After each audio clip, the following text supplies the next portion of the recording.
Gentlemen, you don't have enough talent to win on talent alone.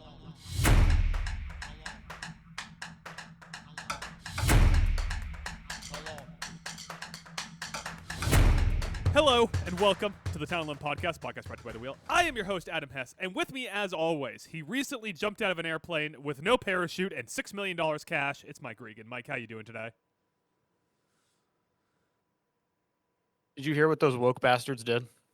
No, what those woke bastards do? They changed the Cracker Barrel logo. Oh, hold on, I gotta Google this. Let's see here. Cracker Barrel woke. Okay. They got rid of the cracker and the barrel on the logo. So what is it now? And it's like a little kind of like a diamond, somewhat like a diamond shape. It's yellow and then it says Cracker Barrel on it. Very similar, but just doesn't have the dude in his barrel on it. Let me tell you, people aren't happy. I gotta say, that new logo looks fucking terrible. It does. It Yeah. does. But the funny part, and I think you would probably think the same thing, is the outrage that came from a certain section of people. Yes. um, and about how woke Cracker Barrel has become, and they've destroyed another great American business. And all I was thinking the whole time was like, you're mad about this. Like, people were like, I'm not eating a Cracker Barrel anymore. And my first thought was, why did you in the first place? Their food sucks.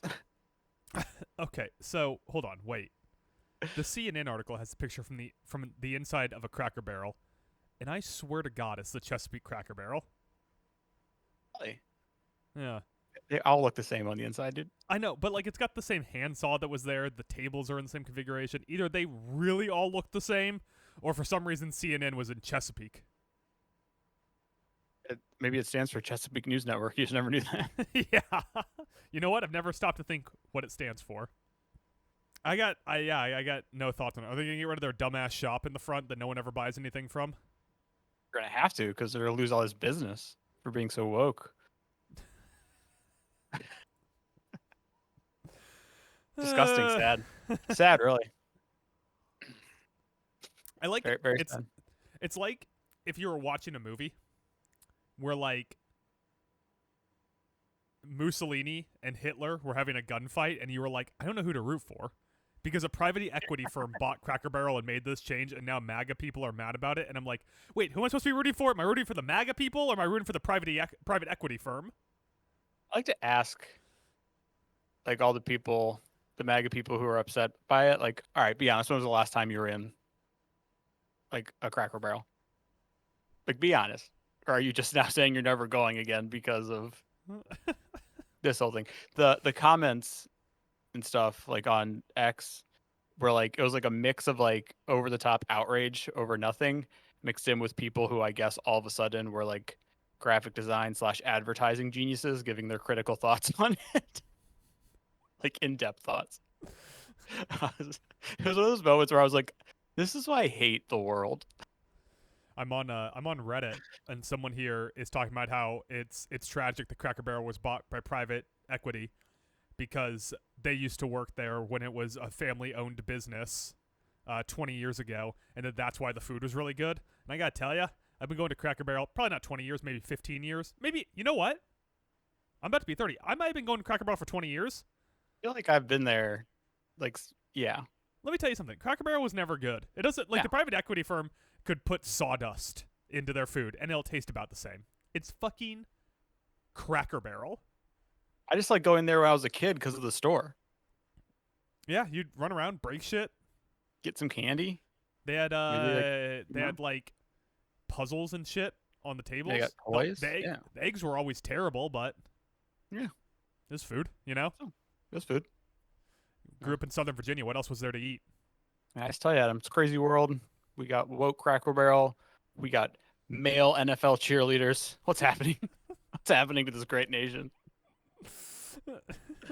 I'm now on the subreddit r-out of the loop. Just like some of these things. It's like people are like, "Hey, am I out of the loop on this?" And I'm like, "Who's in the loop on this?" The one from 8 hours ago. What's the deal with Kate Builds deleting all of her previous YouTube videos, pretending she's brand new to YouTube with a brand new second husband? Who the fuck is Kate Builds? Who's in the loop on this? That is. I have no idea. What's up with Bed Bath & Beyond and their debacle with California / Newsom? Oh, I think they made a statement, like, I don't know, like about how Newsom sucks or something, and then he shot back with like, I think he shot back about like, I didn't know you were a thing. I thought you went bankrupt. Newsom's went like, he's been on that Twitter game. Well, that's good because that way he can secretly in the background gerrymander his entire state, and we're all like, "But Texas did it." Two wrongs, Adam. They make right. Yeah. Okay. What state's the most likely to ungerrymander their state as a response to this? No one? Is that like Pennsylvania? And no one, right? What a terrible name for that. Where'd they come up with the term gerrymandering? Yeah. It was invented by a guy named Jerry Mann. A gerrymander? No. Okay. Back in the day, instead of adding an ing to something when you were doing it, they added a during. That's how Old English worked. What's the deal with people saying the Big Snack Cake brand tastes worse than before? Mike, I'm out of the loop on this. Why are people saying this? There's a loop on a lot of things, apparently. According to this person, so I've seen a bunch of people online talking about how snack cakes like Hostess and Little Debbie's don't taste the same anymore. Oh, are they woke too? Are they tweeting at Gavin Newsom? Yeah. Hostess go woke. You ever Great. You ever get to one of the points in these conversations and you look at the time that we've been recording and you go, "What the fuck? How did we record for 9 minutes already? We talked about Cracker Barrel for 9 minutes?" We're addressing the important topics destroying our nation. I mean, what's next? Are we going to have like trans giraffes? I mean, it's just gotten out of control.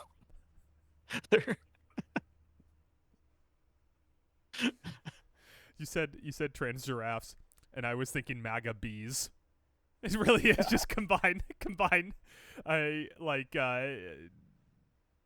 catalytic term with an animal, and it's just like, how absurd would it be? But like, really, if I saw a headline on, I don't know, OAN about trans giraffes, I wouldn't be like immediately like, is this a Photoshop? I'd be like, wait, is this OAN?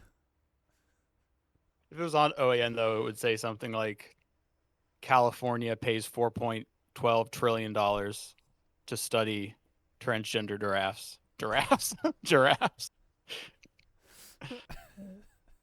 That was like the whole Doge thing where they were like, we spent money on trans mice. And that's not what it was. Doge?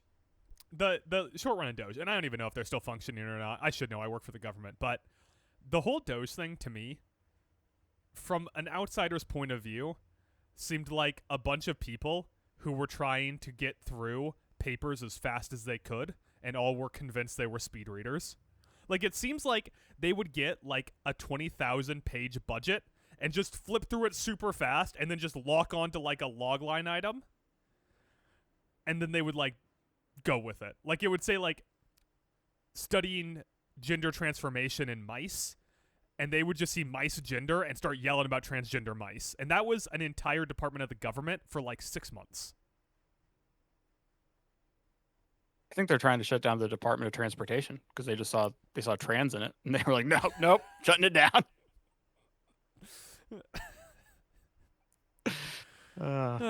Isn't it?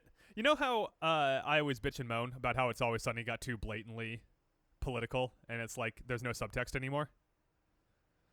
I'm glad our podcast never started with subtext. Nope. No. There was no part of our podcast where we dog whistled our liberalism. It just started out with us screaming about it in the first 8 minutes to a podcast and then talking about NFL players for an hour and 15 minutes. Yeah. Anyways, this is part 3 of the Worst Contracts podcast. Wait, part 4 of the worst contracts podcast. Let me start this whole thing over. Hello, and welcome to the Town Alone podcast brought to you by The Wheel. This is part 4 of our Worst Contracts podcast series, the final part. Parts 1 through 3, we went through the worst contracts in the NFL, NBA, and NHL and nominated 12 total contracts to be the worst contract in professional sports. You might be saying, Adam, what about the MLB? Adam, what about the WNBA? Adam, what about the MLS? And what I'll say to you is, I don't watch them. So, here are the contracts that we have nominated as our 12 worst contracts in professional sports. In the NFL, we have quarterback Deshaun Watson, defensive end Joshua Hines-Allen, defensive back Travion Diggs, quarterback Kirk Cousins. In the NBA, we have Joel Embiid, Lauri Markkanen, Paul George, and Scotty Barnes. And in the NHL, we have Jonathan Huberdeau, Erik Karlsson, Alexei Lafreniere, and Ivan Provorov as our 12 worst contracts. From there, Mike gave me too much editorial control and allowed me to seed these contracts 1 to 12. And here, in order, is the seeding. Our 1 seed is Joel Embiid's contract with the Philadelphia 76ers. Our 2 seed is Deshaun Watson's contract with the Cleveland Browns. 3 seed is Paul George with the 76ers. 4 seed, Jonathan Huberdeau with the Calgary Flame. 5th seed is Kirk Cousins with the Atlanta Falcons. 6th seed is Scotty Barnes, who Mike recently learned about with the Toronto Raptors. 7th seed, Erik Karlsson with the Pittsburgh Penguins. 8th seed is Travion Diggs with the Dallas Cowboys. 9th seed, Lauri Markkanen with the Utah Jazz. 10th seed, Alexei Lafreniere with the New York Rangers. 11th seed, Ivan Provorov with the Columbus Blue Jackets. I was going to put him higher, but I thought Mike would argue back. And 12th seed, Joshua Hines-Allen with the Trevor Bank Arena Jacksonville Jaguars. Because this is a 12-team bracket, the top 4 seeds, so Embiid, Watson, George, and Huberdeau, get a bye to the second round. And so I figured the best way we'll do this is we'll go through each individual matchup, read out the contracts, and decide who has a worse contract. Now, for the sake of people arguing on Reddit about this podcast, as they often do, these are seeded based off of their contract from now going forward. So that's why someone like Kirk Cousins falls outside of the top 4, because contract only has a couple years left on it. Is there anything else I missed there, Mike? Anything else I need to explain? Have your eyes fully glazed over as I... What? I do have a question here. You made this nice spreadsheet. And, for example, you have Joshua Hines-Allen with an AAV of 29.95. Uh-huh. And you said that's only 4.37% of the 2025 cap? Let me double check that, but yeah, I believe so. Oh, okay, because based on what I did quick math and based on what the NFL salary cap is, that's if they were at the cap, that would be 10.7%. Let's see. These numbers all come from SpaTrack, the slowest contract website on the internet. Oh, so it's probably not his AAV. It's probably like his guaranteed money this year, or his. Oh no, cap I think hit this year? I just fat fingered it. It's 5.51% this year. Okay. At 15 million. His AAV is the average over the course of the contract. Right. Okay. I thought you were doing I thought you did the percentages yourself based on the AAV, but you spot. Okay. Oh wait, what are you looking at there? Where you said, yeah, 4.37% that was actually last year, so I need to bump that to 5.51. Okay. There we go. Any further questions, Mike? No. All right. That did not sound assured. So I feel like we'll start here, our inaugural matchup. We have Lauri Markkanen versus Trayvon Diggs, the 9 seed versus the 8 seed. To remind you about Lauri Markkanen's contract, he has $195.8 million remaining on it over 4 years. That is an AAV of $48.95 million, or just under a quarter of the cap. For Travion Diggs, he is currently owed $74.8 million over 4 years for an AAV of 18.7 and a percent of the cap in 2025 of 4.33% of the cap. I started into that with percent of the cap. Mike, what is your initial argument for worst contract between these two phenomenal athletes and also Lauri Markkanen?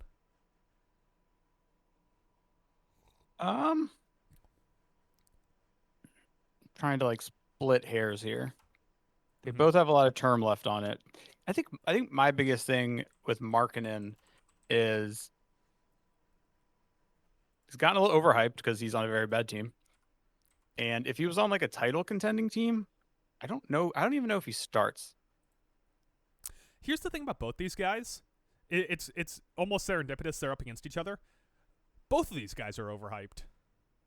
Yeah. Trayvon Diggs got paid the big deal contract after he had like a complete statistical outlier interception in pick six season. And Lauri Markkanen got paid this big contract after he won most improved player in 2022. Also, Lauri Markkanen last year, Mike, less than 20 points a game in 31.4 minutes. We went over his stats when we were talking about him, and I was like, wow, this dude's really like I don't get this deal at all. Now for Trayvon Diggs, and you may have said it, and I just missed it 'cause it's been a long day. When did he signed this deal before his injury? Yeah, so he signed his deal in 2022, and then he's been injured both seasons since. Gotcha. Hey, you could say it's like a sliding doors thing with like the injury, like that happens. Maybe it wasn't a bad contract, but I feel like there's also like an argument if you were in that boardroom or in those negotiations.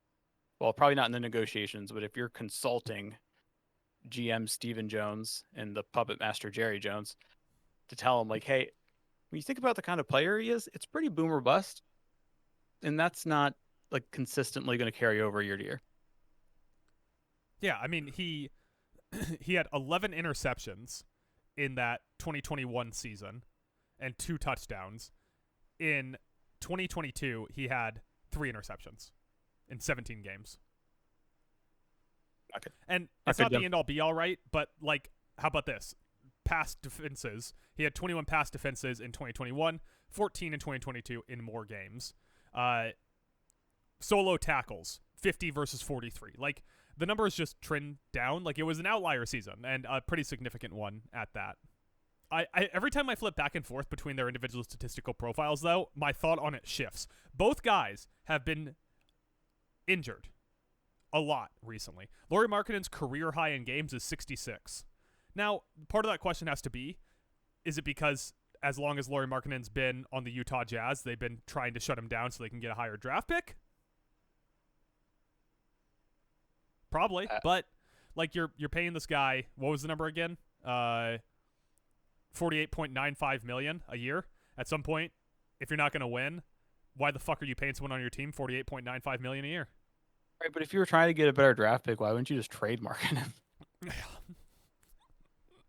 Like, there's playoff teams who like are close to being like a title contending team, where Markkanen would push them into that threshold. He'd probably be coming off the bench as their sixth man, but it would push them into that group. Okay, I have a timer going in front of me now so that I can keep track of how long we talk about these people. What's your initial inclination? So like, at Just first my like, inclination by the hair of your chin, your instant right. whatever impulse. Right. At first my like inclination was Markkanen, like 25% of your cap on Lauri Markkanen compared to like what Trayvon Diggs takes up. But then you have to remember that cap space for the NFL team is split up over 52 players compared to 12 for an NBA roster. But still, a fourth of your cap on Lauri Markkanen. Yeah, I think I'm leaning Markkanen. They both have the same term left. I also think that, they're past their potential out with Trayvon Diggs too.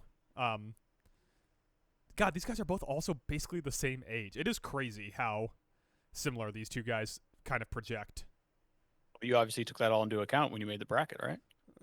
Sure.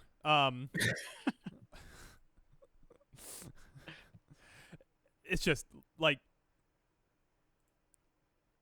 they both have term left. There's no getting out of either one of these contracts.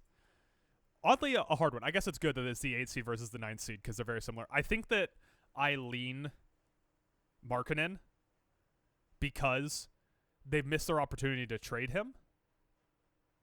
God, but Trayvon Diggs is always hurt. He's got so many knee injuries. Let's put it this way. In a world where Trayvon Diggs gets healthy and gets back to playing pretty well, in that world, he could make this money again. I don't think Markkanen, even if he plays at his best, is at his ceiling for the rest of his career. I don't think he ever makes another contract this size. Let's see. Markkanen's best season would be just looking at like each of his best statistical numbers here: 25, 9, and 2. Think that's worth a quarter of your cap? 25, 9, and 2. Yeah. Maybe. He shot 40% from 3 one year in Chicago, but 40% from 3. Do we I feel like Lauri Markkanen? Oh, wow, we took a wild turn. I guess it's tough to say. I just If we underrate Lauri Markkanen? tough to like on the would you give him a quarter of your cap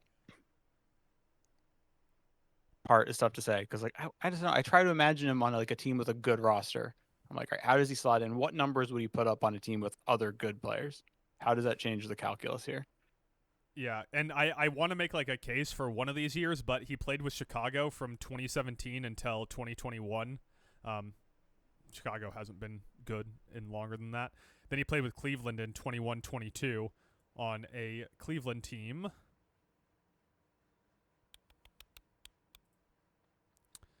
A Cleveland team that went 44-38 with JB Bickerstaff as their coach. Not bad, above 500. And then since then he's been on the dog shit Utah Jazz. Dog shit Utah Jazz, baby. All right, so here's where I'm going to land, make my final pick, is that because ever since that big year that you pointed out in 2022-23, Markkanen's production's been on the decline. Unlike Trayvon At least I Diggs. guess the Cowboys, if you took the Cowboys to task, they'd be like, hey, he got hurt. We didn't know that was going to happen. So you can like give him like a slight out. So I vote who are you Markkanen. going with? Okay. Yeah, sorry. I realized I didn't make that clear. Yeah, I guess I'll go Markkanen too. These guys are obviously close. That's why they're the 8th seed and the 9th seed. So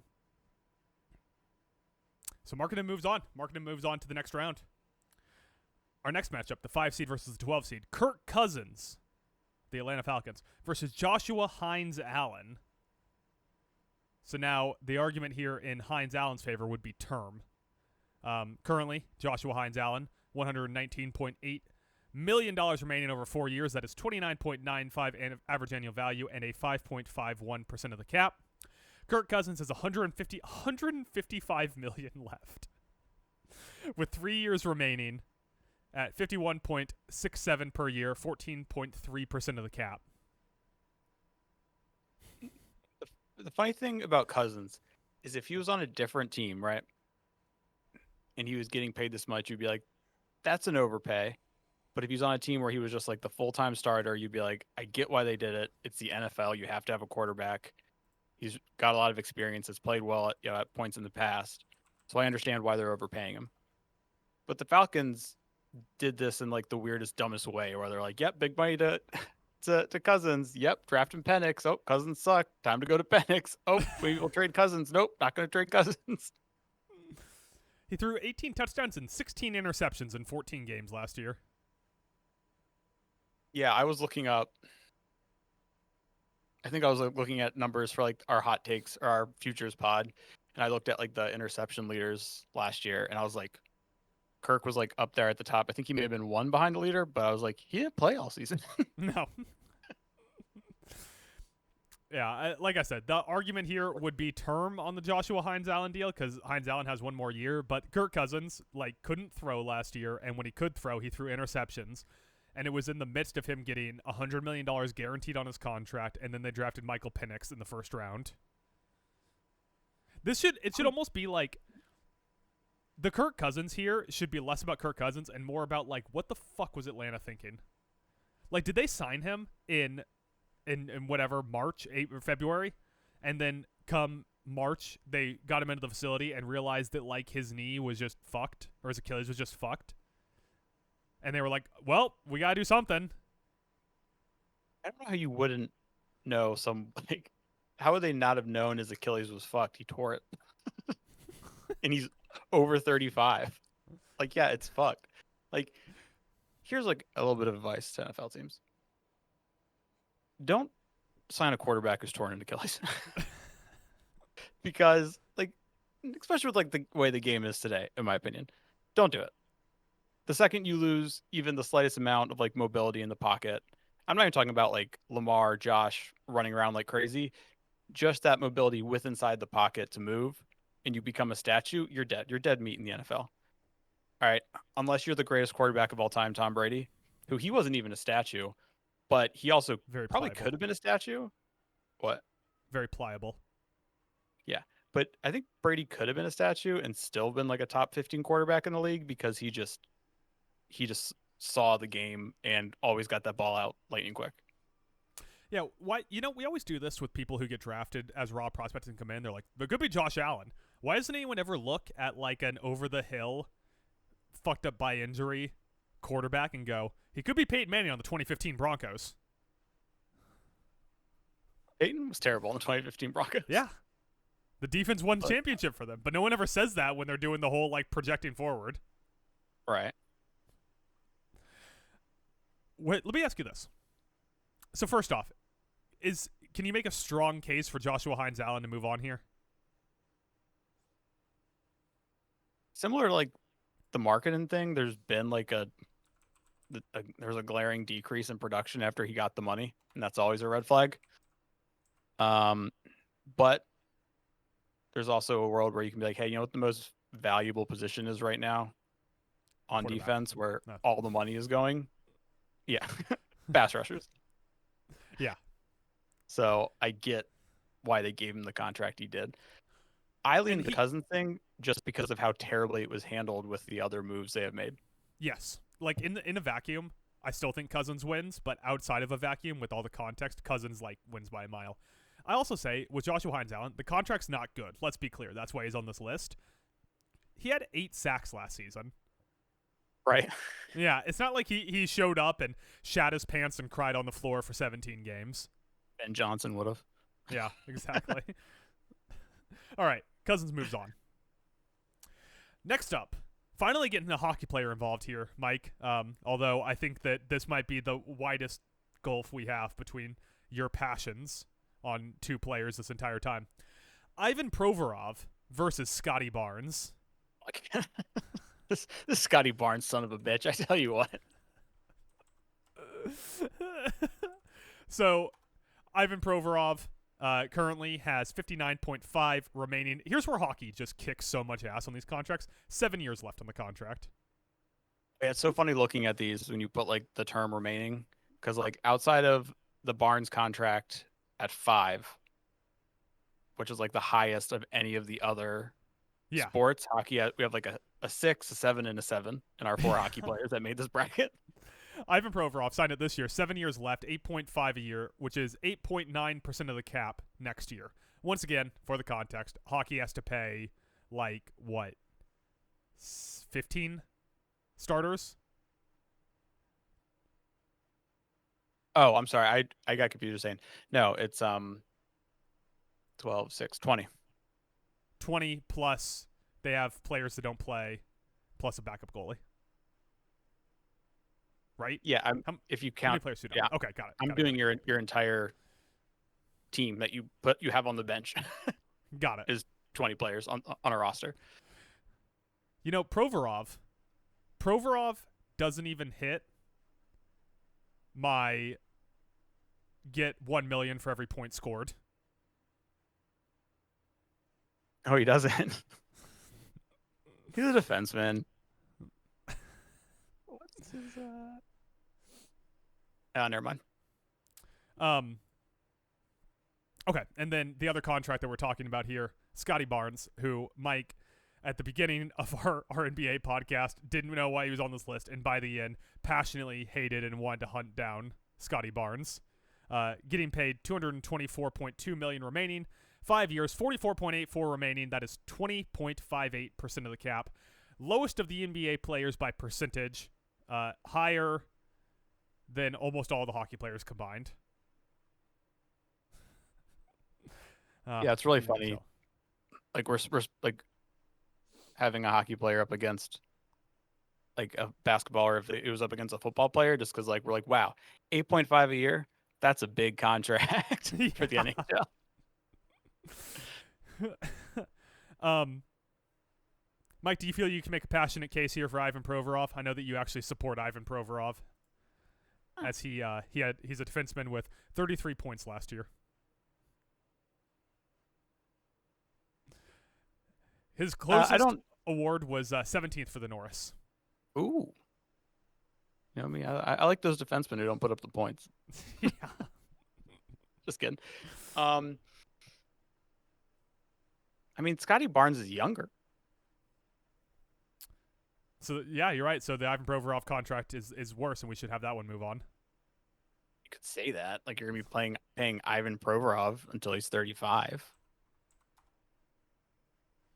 Yeah. And his game will also transition a little bit better because he's just like big and lumbering and all that. Scotty Barnes won Rookie of the Year. How is that possible? What was that rookie class? Scotty Barnes falls well under the points per million at 19.3 points per game last season. Yeah, not even close. My God, Scotty Barnes. Oh, we covered this in the last podcast. Scotty Barnes finished above Evan Mobley, Cade Cunningham, Franz Wagner, Herb Jones, and Rookie of the Year. I mean, Franz Wagner, I guess, but What, Evan Mobley? Evan Mobley won Defensive Player of the Year. Oh, I this didn't hear year. you say Mobley. You also said Cunningham. I did. But Cunningham looked like he was going to suck when he first came into the league. He did. He had a really bad first year. He turned it around. Herb Jones just got paid $16 million a year, and I think might actually be a better player than Scotty Barnes at $44.84 million per year. Yeah, I'd probably rather have a Herb Jones making 16 than a Scotty making 44. Yeah, I think by a country mile, I would rather have Herb Jones making 16. I mean, the Scotty Barnes contract is just like the NBA has this thing that no other professional sport has, where they're like, what are we supposed to do? We had to pay him. Like that's the rationale for these contracts time and time again. Yeah, I think it constantly happens. They're like, I mean, he won Rookie of the Year. He's our young guy. We have to pay him and keep him. We can't possibly let him walk. 19 points on 44, 27, and 75% shooting. Mike, that's 75% on free throws. I know, right? 7.5 rebounds, 5 steals, or 5 assists with 2.2 stocks. So he's filling the stat sheet there, Mike. You know, today's NBA to be a leading scorer, you know, the two biggest parts of it are 3-point shooting, getting to the line and making free throws, and you do both of those bad. Yeah, he also only shot 4.6 free throws a game. Yeah, so he's also not getting to the line. Yeah. So I mean, yeah, I go Barnes because I just have my eyes open to just how bad it is. For reference sake, Shai Gilgeous-Alexander shot 8.8, so double the amount of free throws per game. I also think the Provorov deal ends up being, like, I think next season it's going to be one of those situations where we go, you know, Provorov really isn't that bad, but he is like overpaid. Yeah, it's Seth Jones all over again. Yes, that's right. Exactly. All right, Scotty Barnes moves on. Our final matchup in the first round here, Erik Karlsson against Alexis Lafreniere. Mike, the two loves of your life, the two hates of your life, I should say. The Alexis Lafreniere contract against the Erik Karlsson contract. The arguments are thus, Mike. Alexis Lafreniere, 52.15 remaining on 7 years. Erik Karlsson, 23 remaining on 2 years. Erik Karlsson's got the edge in AAV at 11.5 compared to 7.45. Erik Karlsson, older but less term. Alexis Lafreniere, a lot more term, but like 2 decades younger. And at a more valuable position. And in the biggest market in hockey. I guess. I guess. I mean, what does being in the biggest market in hockey have to do with anything? There's no salary cap, right? They can pay him more. No, there's a salary cap. There's a salary. Yeah, there is. Yeah. Get out of town.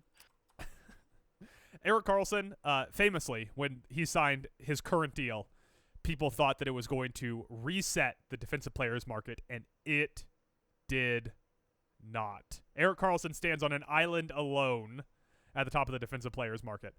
That being said, he's got a couple Norris wins to his name, notably, most recently in his 101-point season in his final year with San Jose. I just want to point out, like, so for me to attack Lafreniere some more, who's making 8.4 right a year, 7.45. 7.45. The Wild just signed Marco Rossi, who's a little younger, to 3 years, $15 million, and he had 60 points this year compared to Lafreniere's 45. Oh, and by the way, that 60-point season is higher than Lafreniere's had any season since he came in as the number 1 overall pick. Listen, Just Mike, saying. I'm not gonna make an argument one way or another on this. These are your two children that you have to fight out. The two people you made the most passionate case for during our NHL were Alexi Lafreniere and Erik Karlsson. So it's gonna come down to your decision here. I will say that Erik Karlsson is 35 years old, and since his 101-point season, he has scored a total of 109 points. Does it change anything at all that, like, the team he's on didn't give him this contract They did, however, trade multiple picks for it. to take on this contract? Yeah. He had 140 giveaways last year Jeez. That's terrible. compared to 44 takeaways. Like, he's a defenseman. He threw 29 hits in 82 games. Yeah, because he's not that good of a defenseman. All right, yeah, I'll go ahead and say Karlsson. Even though there's only 2 years left, it's still a terrible contract that Pittsburgh willingly brought on at a time when, like, in their head, they were like, yeah, we get Karlsson, we're going back to the Cup Finals. And I feel like most people on the outside were pretty much in agreement that no, that's not the missing, like, that's not gonna put you over the edge there, Kyle Yeah, Dubas. they were like Sidney Crosby, Brian Russ, Evgeny Malkin, Erik Karlsson. Yeah. All right, so that moves us on to our second round, the divisional round, if you will. Our matchups are going to be Joel Embiid against Lauri Markkanen, Kirk Cousins against Jonathan Huberdeau, Paul George against Scotty Barnes, and Erik Karlsson against Deshaun Watson. Any of those stand out as where you want to start, Mike? It's a You really got popped by Erik Karlsson versus Deshaun Watson, so should we start there? Yeah. All right, Erik Karlsson's still fresh in our minds because we just discussed him. Deshaun Watson, you know what? Both these guys got 2 years left. Great matchup here. Deshaun Watson, 116.6 remaining on his deal. 2 years, $58.3 million a year. Current cap hit is 12.8% of the cap. What if you combine all of the quarterbacks currently on the Browns roster? What is the total cap hold for quarterbacks? I don't have those numbers in front of me. All right, here I'm pulling them up. What was I supposed to? Yeah, I remember I told you to do that. I think definitely did. All right, so currently on their books, they have Shedeur Sanders at 111.845, so we can just even ignore that. Tyler Huntley at 1.3 million, Dylan Gabriel at 1.1 million, Kenny Pickett at 2.6 million, Joe Flacco at 2.8 million, and Deshaun Watson at 35.9 million. Well, that's 43 point. Wait, I did that math wrong. It's negligible, and then Deshaun Watson. Yeah. And next year is my favorite year in the history of professional sports, Mike. Next year, Deshaun Watson balloons into an $80.716 million cap hit. I You don't could think- buy. There are countries you could buy for that amount of money.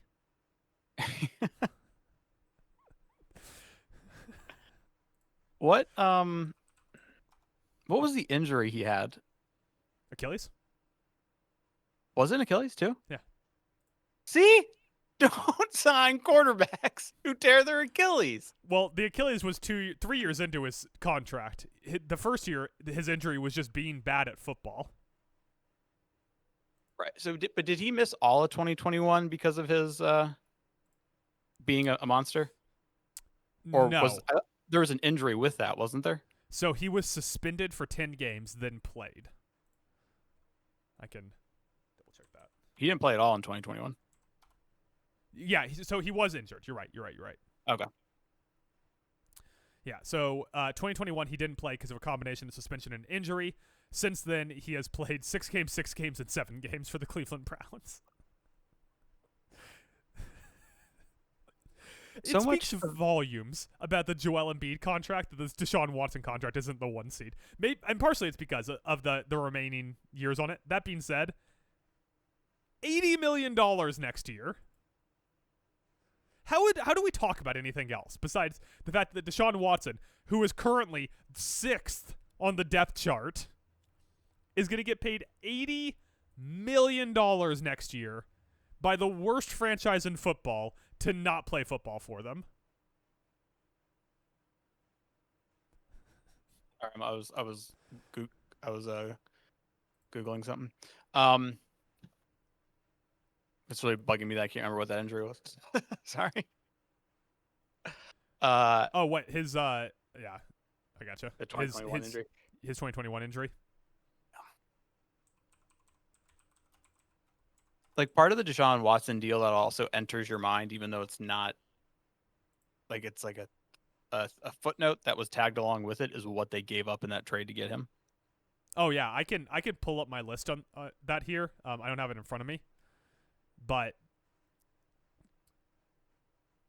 okay. So 2021, he was not officially suspended or placed on any reserve list. He was just ruled out for every game for 2021. Oh, okay. Yes, as was they just didn't play him, Yeah, because that's after the allegations came out. and he also, plus he had wanted a trade anyway. So okay. Yeah, he was disgruntled because they brought in Nick Caserio. And you know what, Deshaun Watson? You're not going to hear me say this often, but I think you were right.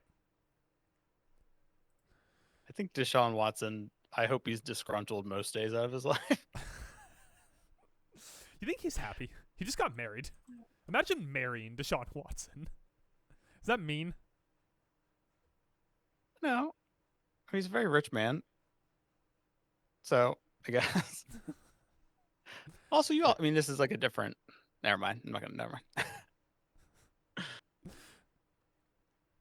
So, you ready for the players that got hauled in as a ripple effect from the Deshaun Watson trade? Oh yes, I remember you Here, put this in your here are article. the players. So these are directly from either the picks they got or from what they then traded those picks for. Kenyon Green, John Mechie, Christian Harrison, Thomas Booker, Will Anderson Jr., Kalen Bullock, Tank Dell, Xavier Hutchinson, Brandon Hill, Kamari Lassiter, Jamal Hill, and Cade Stover. So 3 or 4 of those I put down as a hit. Yes, So that's pretty good. I'd say. agreed. Yes. So I don't know. But this isn't the congratulations Houston podcast.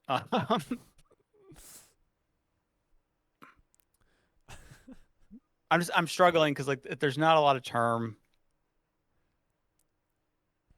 Like the contract's bad, but part of what goes into that is the trade was so bad and the optics were so bad considering what you just sold the farm for and all the money you gave a person who was blatantly I mean, obviously not in the court of law, but he obviously did what he did, or else he wouldn't have gone to court and signed checks to all these women if he thought he was innocent.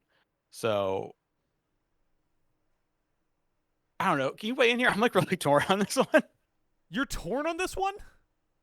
A little How do you bit. Deshaun Watson's getting paid $80 million next year. Like, I know that we said that his cap hold this year is a measly 12.8% of the cap. Next year, Mike, it balloons to 26.28 for one player in the NFL who will not be playing football. Yeah, you're right. Deshaun Watson. Okay. 6% of the cap. That's a basketball contract. Yeah. Like, I guess if he was a basketball player, imagine a basketball player getting paid 26% of the cap and not playing. You don't have to imagine it. His name's Joel Embiid, and we'll talk about him soon. Yeah. I was just trying to make sure that my opinion wasn't being swayed by like other things that aren't like related to the contract. But no, you're right. It is definitely worse than Erik Karlsson. All right, next up, we have Scotty Barnes against Paul George.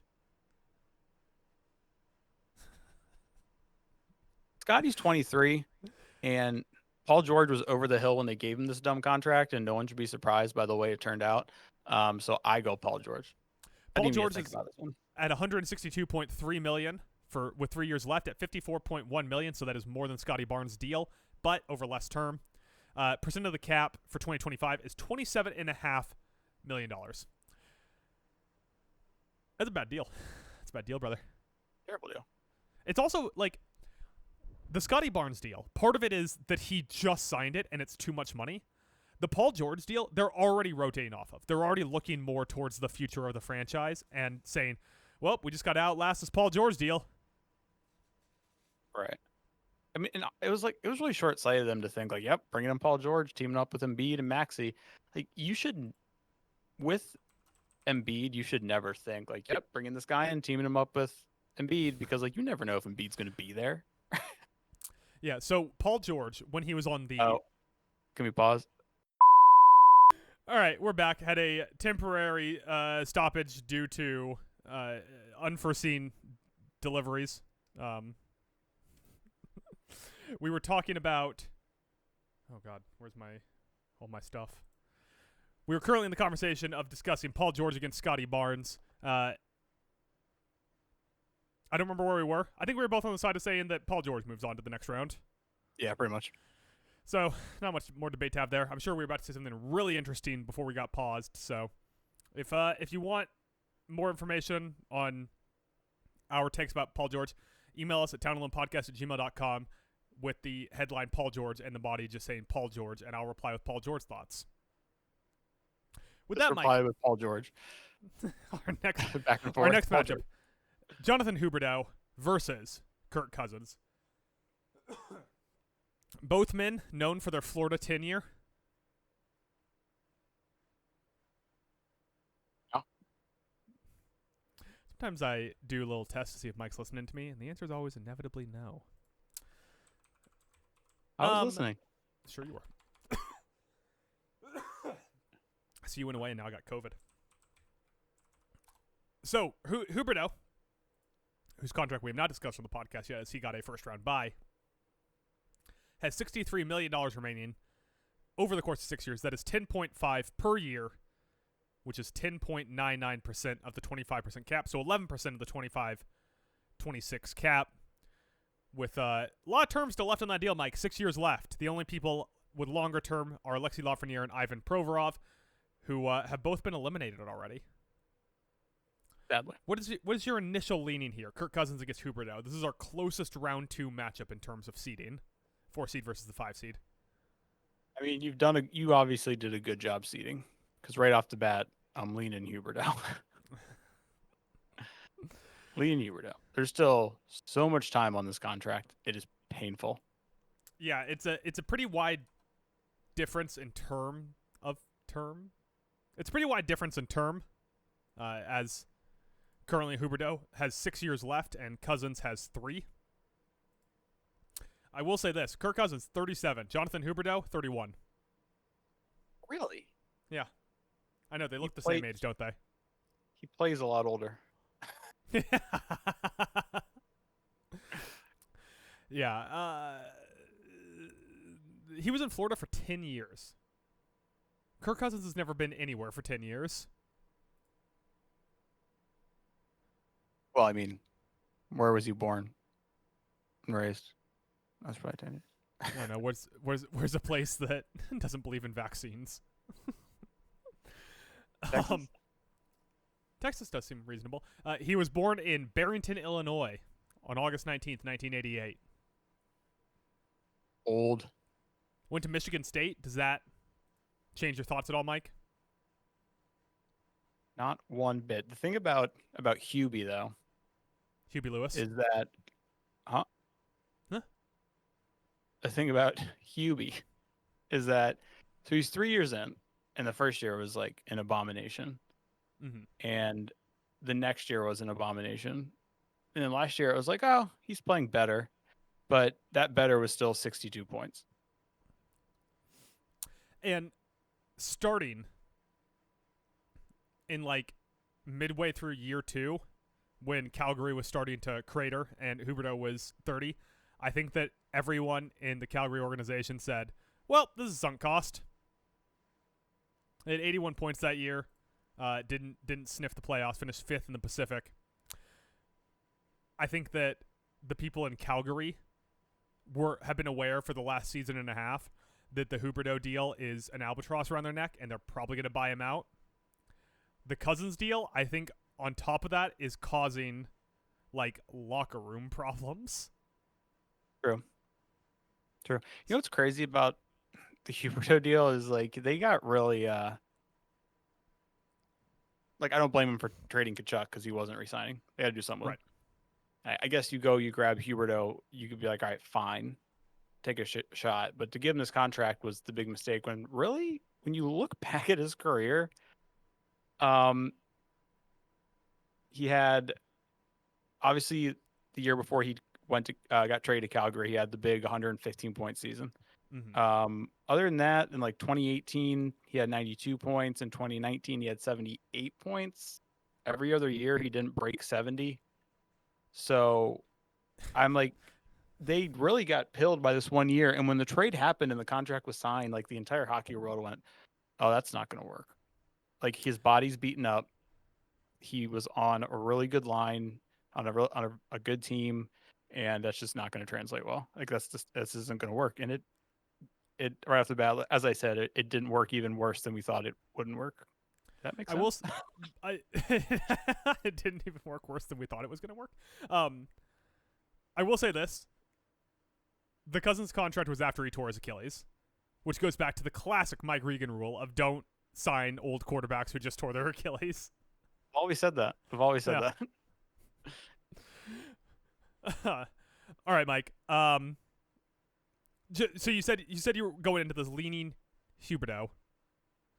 You know what I'm curious about? So you just went over the peak Hubie years. What was the peak Kirk Cousins year? 2016, 4,917 yards, 25 touchdowns. You could say 33 touchdowns in 2021 with Minnesota. He went 8-8. He threw 33 touchdowns and went 8-8. Kirk was always like, I mean, he could put up some numbers, but he never felt like I don't know. He's never felt like that next level guy for some reason. Well, because he's never been that next level guy, Mike. He never has been. Like, the year he would hit free agency, he was like the belle of the ball, and teams were going crazy over him. And I remember just feeling like, over Kirk Cousins? He's always been great at cashing them checks. Yeah, it makes like that alone, I think, is why I want to argue to push him forward, because Kirk Cousins is an all-time check casher. That dude became a rare starter quality free agent out of Washington after getting back-to-back franchise tags. Yeah. Then he gets traded to, well, he doesn't get traded. Does he walk to Atlanta or does he get traded to Atlanta? I can't remember. He walks, right? Free agent? Yes. Gets $100 million guaranteed. So part of the reason, like, I think that objectively, in the scope of their individual leagues, from here going forward, the Huberdeau contract is worse. Because by the time Kirk Cousins' contract is up, Huberdeau still has 3 years left on his deal. But it's going to hurt my heart a little bit to see all-time cash them checks Kirk Cousins bounced in the divisional round. Well, I had a point on Kirk Cousins, and it just totally flew out of my brain. That's the problem with you kids these days. Spending all I your know. time on your tweeters. Yeah, Your it was TikToks. definitely. I know it was a really good point. Like your jaw would have dropped, your beanie Like- would have flown off. That Metro commercial where the guy's jaw drops all the way through like 3 apartments or something. Yeah, You better Oh, get geared up, Metro. brother. the You're about company to- Metro. Yeah, not Metro Boomin. What do you mean? That's what I thought you meant. I was like, I don't know. What when I say Metro Boomin, what is like your instant reaction thought? Like what is the first thing you think of when I say Metro Boomin? I've heard that name a lot of times. I have no idea who. Like, I know what he does. I do not know what that man looks like. I thought you were gonna say WWE. Oh, he does show up. Even then, so I've seen him on camera at WWE events, and I still have no recollection of what that man looks like. Just does not stick for some reason. Oh, with the Huey deal, he Hugo Lewis? also has been playing. Do they even play him at center? No, they play him on the wing. Right, because that's what his natural position is. He has played some center, like when he was in Florida for a couple of years, he played center. Yeah. But so is this like another? I don't know. Like, should your top paid player be a left winger Yeah, I mean, on a team? let's see. Unless it- so if we just Unless go you have like Alex Ovechkin. how about Mitch Marner? How does that make you feel? Um, so currently the top paid left wing is Artemi Panarin, and behind him is Jonathan Huberdeau. The fuck are right wings getting paid so much more, huh? Just like because they're right. Is this all? Do you also? I guess this really has nothing to do with his contract. More so, it just has to do with poorly run organization. But they also like along with trading for Huberdeau in an attempt to fill up more depth spots. They were like, okay, let's go sign Nazem Kadri, who played great on the fantastic Colorado Avalanche team. And he's 34, and they have him on the books for 3 more years at $7 million. Jesus Christ. That's brutal. That's pretty brutal. So that has nothing to do with really the Huberdeau conversation, but I just noticed that, and it kind of blew my mind. Their I pending think free agents are Michael Backlund, Morgan Frost, Ryan Lomberg, and Justin Kirkland. For the what? Rasmus Anderson, Jake Bean, and Danny Miramov. And then they have 1, 2, 3, 4, 5, 6, 7 different players with enough term to where it goes off the right side of spot track. Like I can't even see when the contract ends. And they could really use like a good defensive prospect Why are they paying How long are they paying Mackenzie Weegar for? till 2029, 2030. Jesus Christ, this fucking team, That's man. That's a long time. Anyways, So yeah, Okay, I'm sticking with my initial inclination and going with Huberdeau. For me, it's a coin flip. So I think that if it's a coin flip for me and you're leaning Huberdeau, we go Huberdeau. Alright. And that just makes us fucking chills because all 4 top seeds are onto the conference finals. It do be like that sometimes. We're fucking losers. You want to start with the 2-3 matchup or the 1-4 matchup, Mike? Let's go 1-4. 1-4. So that is. Oh wait, I skipped one. We didn't talk about Lauri Markkanen versus Joel Embiid yet. Joel Embiid. Yeah. Just to rattle off the Joel Embiid contract, 242.7 by 4, $60.68 million a year. That's 35.71% of the cap. And the kicker, Mike. The extension starts next year. All right, now we're on to talking about Joel Embiid versus Jonathan Huberdeau. Wow, this is a matchup. This is huge, Jim. So percent of the cap for 2025, 35% for Embiid. Huberdeau is 10.99%. How that Embiid percentage is outrageous. Yeah, and then add the Paul George percentage on it, and it gets real wild. Over half their cap is going to that duo, the dynamic duo. No wonder Josh Harris bought a football team. He needs something to do with his life that isn't depressing. What was the last time the 76ers had a good GM? Is this the point where I'm supposed to make the argument for Sam Presti? You mean Sam Hinkie? Sam Hinkie. We didn't let the process play out, Mike. You give him 13, 14 more years of tanking, that guy was going to have the 99 Western All Stars on his team.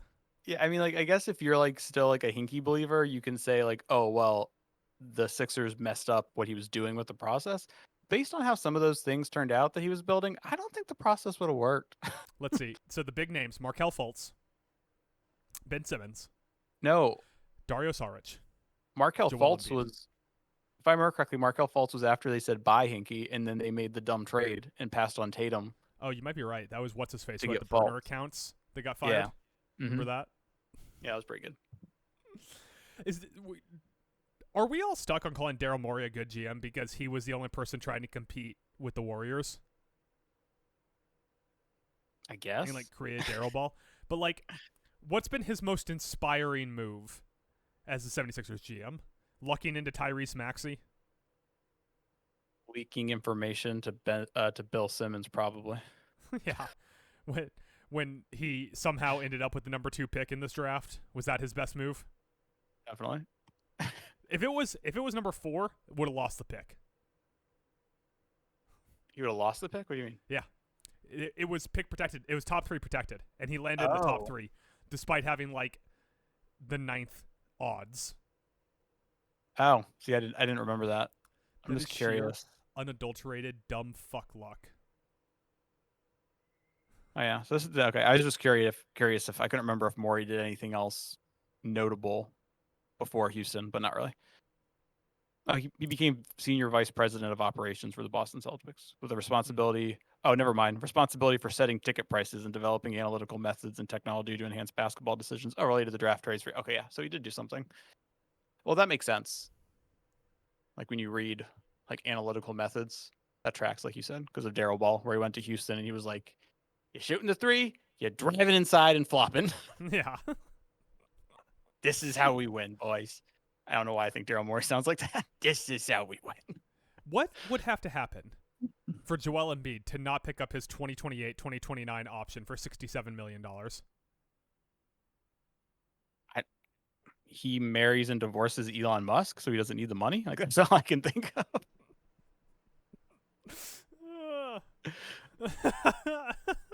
Like, in what other world would he not? This man's going to be the 4th highest paid player on average annual value in the league. Oh, Jesus Christ. Devin Booker is going to be 2nd. This is the dumbest sport in the world. There's like 2 good GMs in the NBA, and that's it. Are you saying one of them's Leon Rose? No, he's No? not a GM. President of Basketball Operations? Yeah. So is the GM Worldwide West? Who's the GM? We don't have one. Is it still Tom Thibodeau? I think we. Did he Watergate Madison Square Garden and come back in to be the GM? Yeah. Yeah, we don't have a traditional general manager. So is that how Mikal Bridges got all that money? He was just negotiating against an empty chair like Clint Eastwood talking at the RNC. John Cena's our general manager. It's just an empty chair. Man, it must be really hard to negotiate with him when he's speaking Mandarin. Bet he loves Jeremy Lin. Knicks, China, his 2 favorite things coming together. What were we talking about? Joel Embiid. Mike, can you let me hear your good faith argument for Huberdeau as a worse contract than Embiid?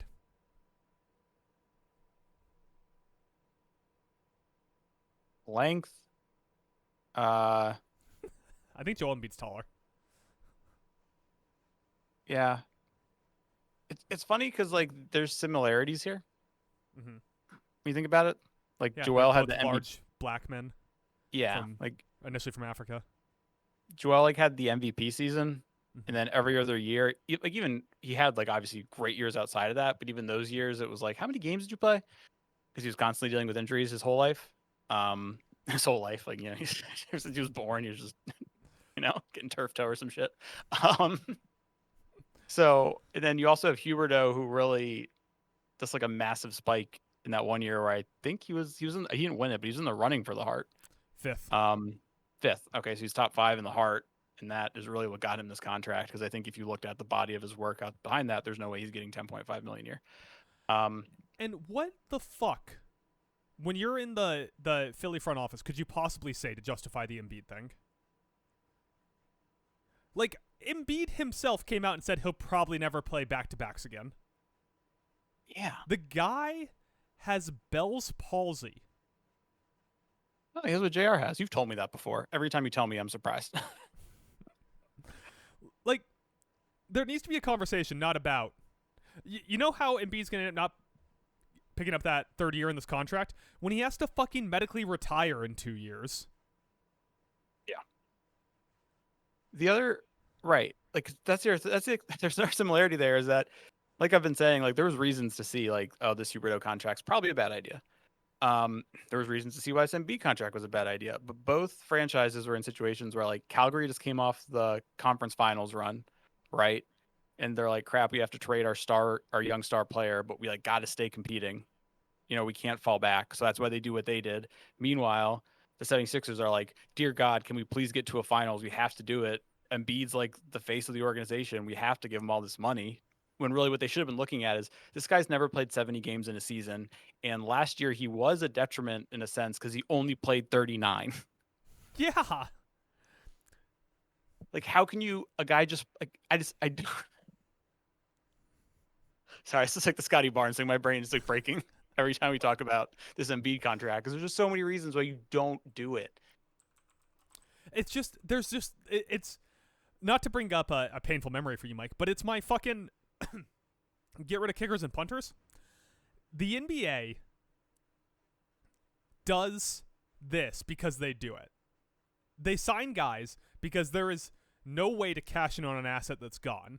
And the NBA has become too fucking private financed brain where they're coming out and saying, you can't lose an asset for nothing. But you know what they're not talking about is the opportunity cost of just letting a guy walk. Because if you let Embiid walk, you no longer have a $57 million cap hit on a guy who doesn't play 57 games a year. And you'd probably be the exact same position you are now, but with a lot more money. Guess what? They were the number 2 pick in the draft. Yeah. If you just let Embiid walk, he'd be an expiring contract after you were already number 2 in the draft. Or if anything, let him get to his expiring year and some team would trade for him. Right? Like, he had a player option next year. This year, he's under contract, like we said, 35.71%. After that, he had a player option. There's a chance that you would have had 2 years of him, or you could have traded him in his player option year for something as an expiring asset if you want to continue to be like, you can't lose him for nothing. But it is outrageous that they sign him to an extension that's a year off still. It's going to be some of the richest money in the NBA, and the guy at 30 already couldn't stay on the court. Like, what do they think is going to happen? Do they think he's going to hit 32 and it's going to be like, yeah, you know what? Turns out that was just a phase. Maybe he's like Benjamin Button. You know, he's going to get healthier as he gets older.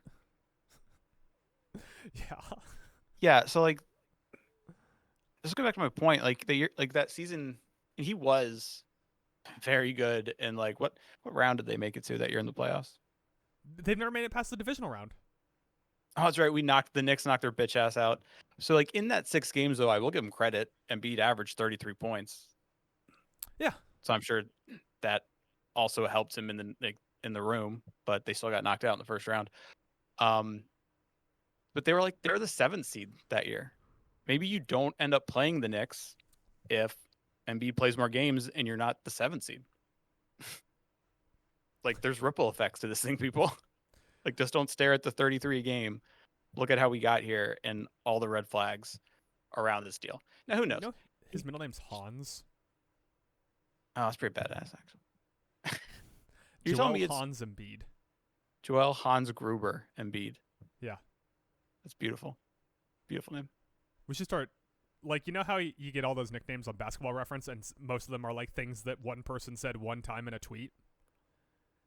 We should start tweeting out calling him Severus Snape and seeing how long it takes people to make the connection backwards to what the joke is. Where's Cameroon? Africa. It's a French colony in Africa. Well, former French colony. Now they're independent. Okay, now I guess I can see how Hans ended up his middle name when you said French colony. Hans, classic French name.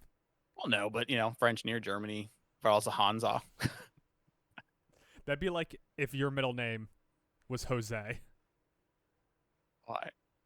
Oh, because we're next to Mexico. Mexico. Even though all my ancestors were from Italy and Ireland. Yeah. Okay, you've made your point. Is there any case to be made for Huberdeau? Not at this point. Nah, it's the Timberwolves going up against OKC. Listen, you had a good run. You were a good basketball team. These guys are unkillable. How, like, what? I will say this.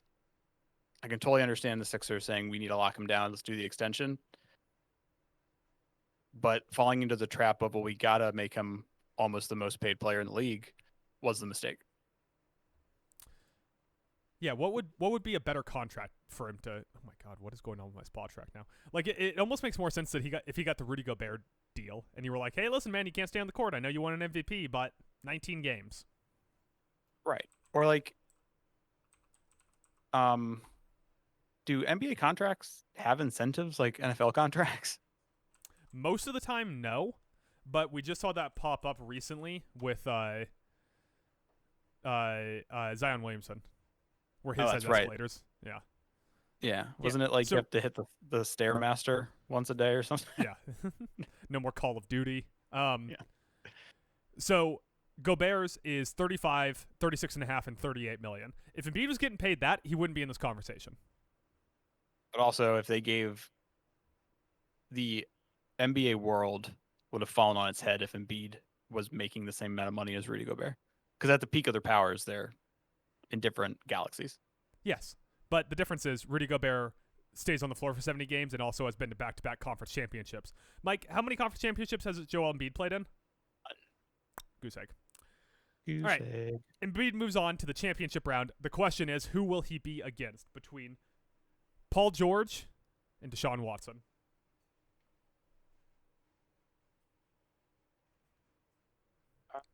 Your thoughts, Mike? I really want the 76er versus 76er battle in the finals.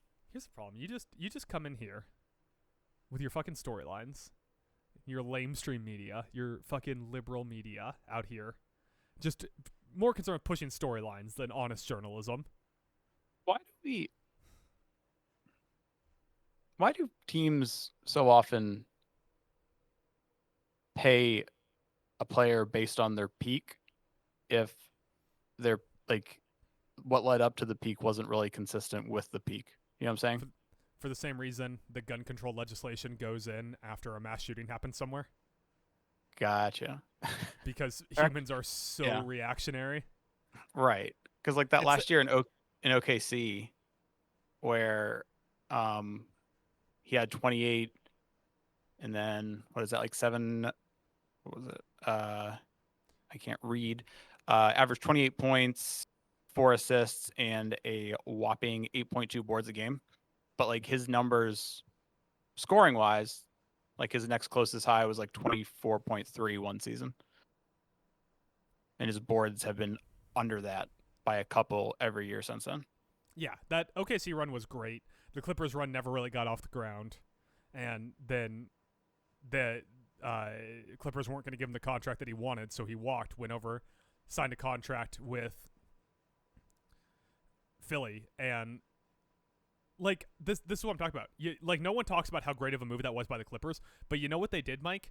Is that they cleared, and not that it matters a lot to Ballmer, but they cleared $162.3 million, and it was because they didn't want to give him that 4th year.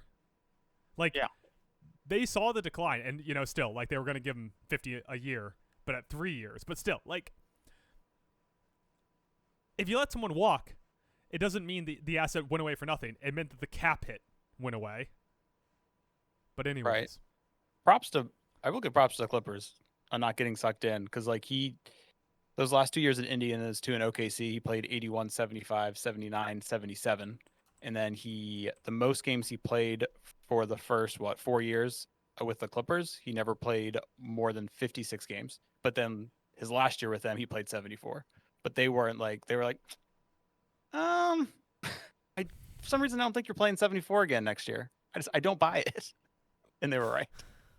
He played 41 for Philadelphia. in 27-28, he has a player option for $56 million. Imagine him and Embiid both pick up their player options. I think Embiid's might be a year later, but still, that's like back-to-back years where they would be paying $50+ million to a completely washed player. The only way I could see like Paul George not picking his up is if he feels like he has like this run in him and wants to go win a ring, and he feels like the Sixers are like definitely like ready to move on, or just kind of like his role isn't what he wants it to be. You think he has, you know what I'm saying, has more to offer, and so he's like, screw it, I'll just go somewhere else. Like if he's not happy there, Yeah. then I could see him not picking it up. But I don't know. He'll be how old then? He'll be like 37. So Yeah. I'd probably pick it up. I'd probably pick that one. So he'd be 37 that year. For reference, Russell Westbrook, who is 36 now, got paid $6 million last year. Is that vet minimum? Yeah. That must be nice. $6 How old do I million have to- for minimum. How old do I have to be to get vet minimum in the NBA? I think it's I have to be I'd have to be a it's vet like- though. it's a scale. Yes, Okay. it's a scale based off how many years you've been in the league. But I think it Gotcha. starts once you've been in the league for 5 years.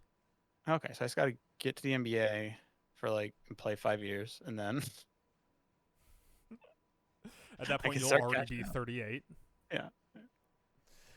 yeah. But I guess just to like to do a TLDR on all the rambling I did with all the numbers and games played and stats I just like regurgitated a couple minutes ago. The Philadelphia 76ers paid Joel Embiid like he was 28 years old, and they basically paid for 2018-19 Oklahoma City Thunder, Paul George, I mean. But they did it when he was 34 and not the same player. That is egregious. Should we give some lip service here to Deshaun Watson's contract? I mean, do you want to make a hard case for it?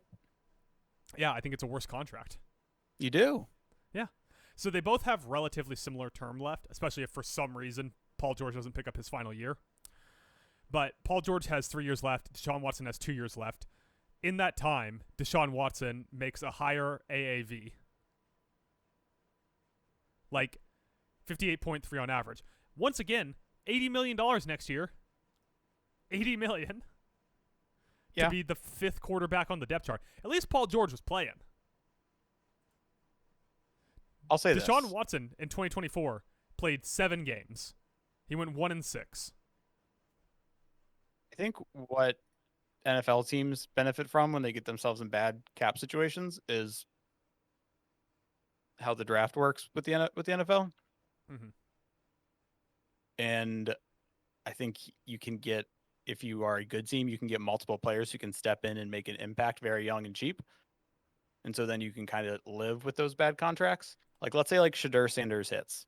I don't know if he will, but if he did, and it's like, oh, that Deshaun Watson contract sucks, but luckily we have a starting quarterback making a difference, and he's costing us basically nothing. And I feel like in the NBA, you draft 2 players, and really, unless it's a year with some unicorns and you're in the top 5, how often do you get someone who really makes an impact, unless you stumble across and you see something that no one else saw, like Denver and Jokic. Yeah, so second rounders there. Mhm.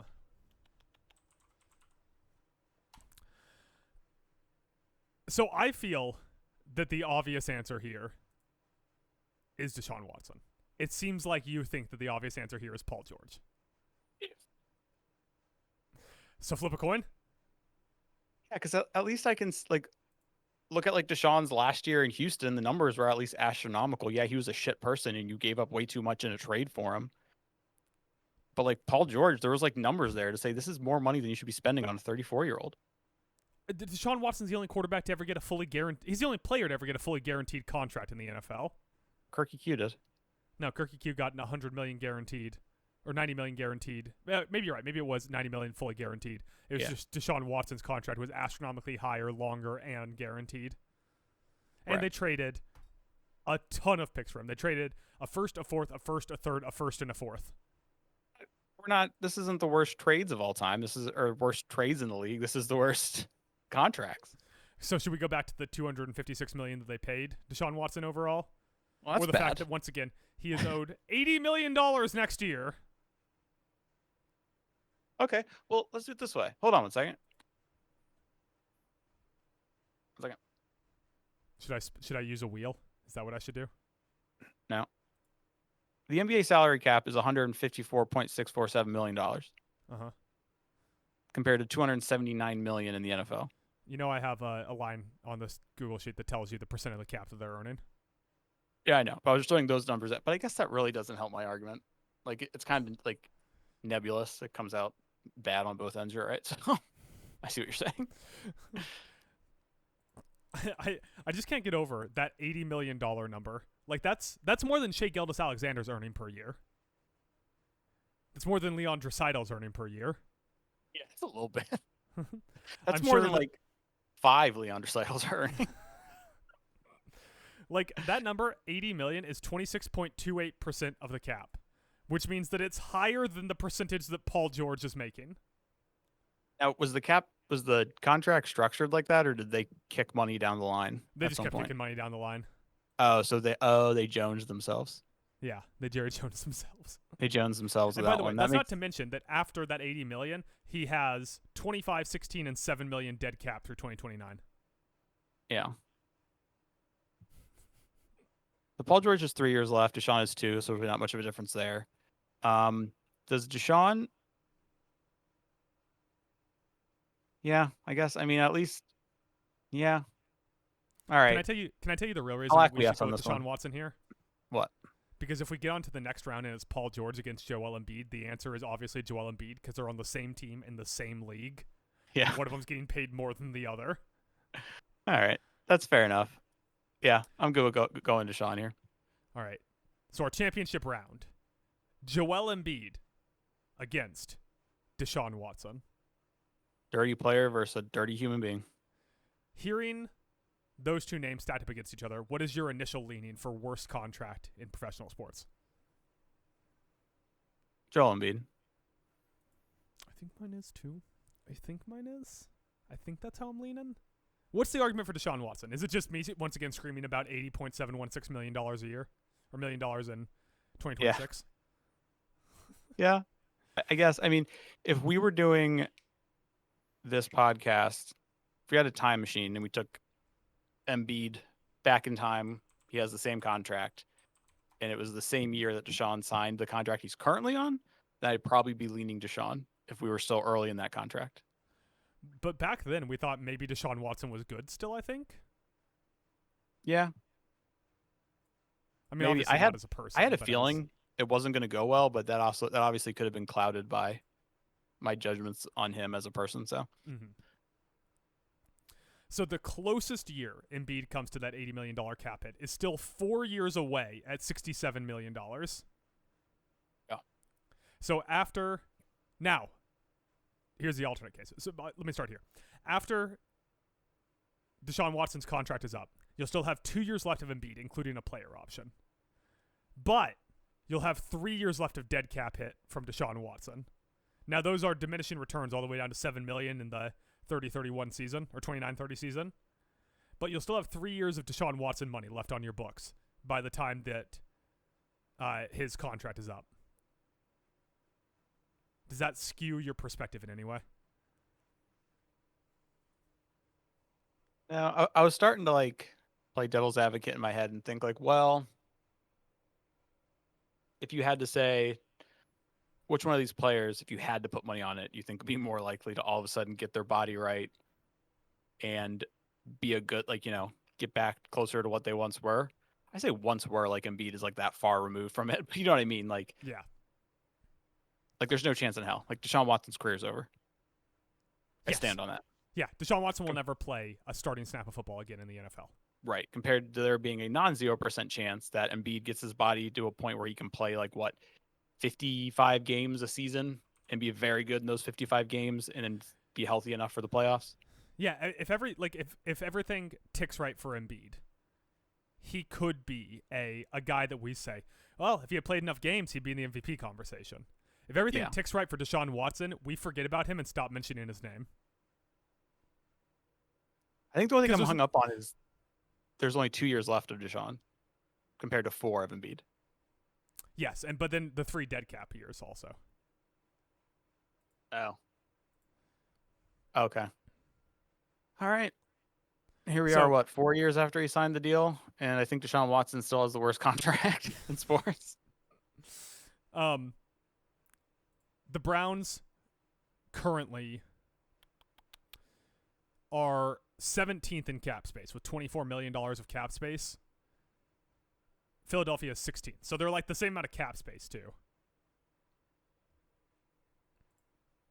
Interesting through line with all these players is none of them really play for a team that I think of as having consistently good front office.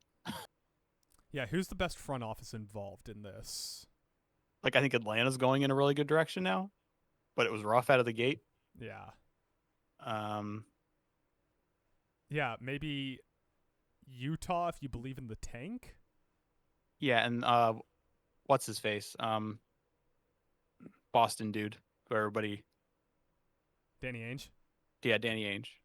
Like, I think there's still people who think like Danny's got this. Don't worry. All right, he's playing 4D chess here, people. You know his son is now the GM and Danny Ainge is the president of basketball operations or something like that. Like maybe Danny Ainge, like, I don't know, is the god czar of basketball ops and his son's the president or something like that, but his son's working for him. Oh baby, Fucking Nepo babies, man. fucking Fucking numbers. Dan Day-Lewis. You know what's funny is that we have a player on the Columbus Blue Jackets on this list, and they would actually, if I had to rank these front offices of the teams listed here, they'd probably be pretty close to the top compared to the other ones. That's pretty wild. The Jags are a question mark because we don't know because it's Yeah. it's the little baby GM. Oh, yeah, little baby GM. So Deshaun Watson, worst contract in professional sports.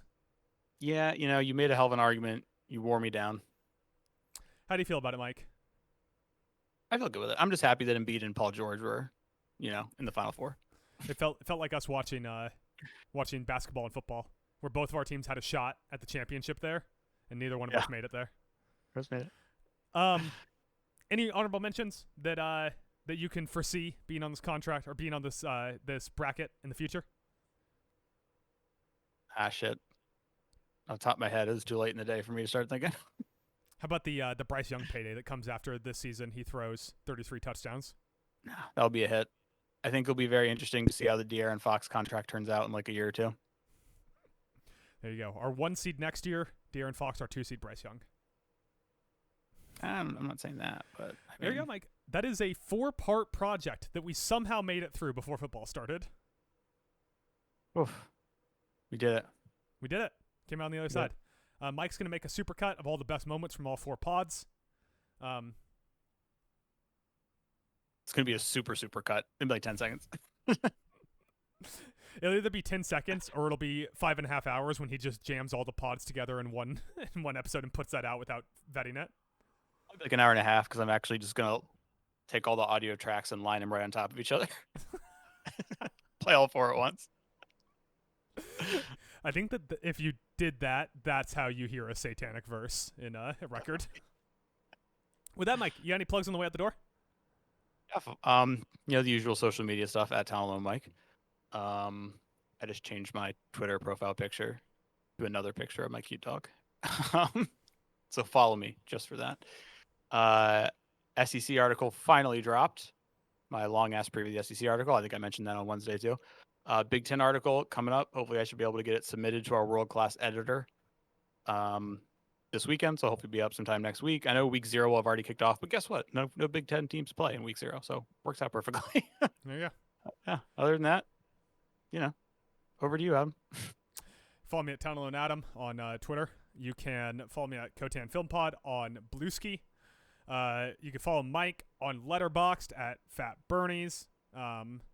He's getting all revved up to go see some indie trash, I'm pretty sure. Like you have room to talk. Next movie I'm going to see is Caught Stealing. That's Aronofsky. That's an Oscar winner. And last movie I saw was Highest to Lowest. You can follow me on Letterboxd at Turn Me Into Goo. All that stuff's in the bio. If you really want to follow us, go check down there. Email us at townalonepodcast@gmail.com. Tell us Paul George, as I said before, with the body being Paul George and the reply being Paul George. You can check out our Forbidden Door preview coming out. Well, by the time this podcast comes out, it'll be out. So out now. And Mike, since we don't do shout-outs on these special pods, off the top of your head, who has the most dead cap this year in the NBA? Team or Yeah, team. I'm gonna say is it somehow the Chicago Bulls? Close. The Bulls have $0 of dead cap. It is the Ah. Portland Trailblazers at $25,818,846. Actually, Thanks to does one, make a lot of sense. the only DeAndre Ayton.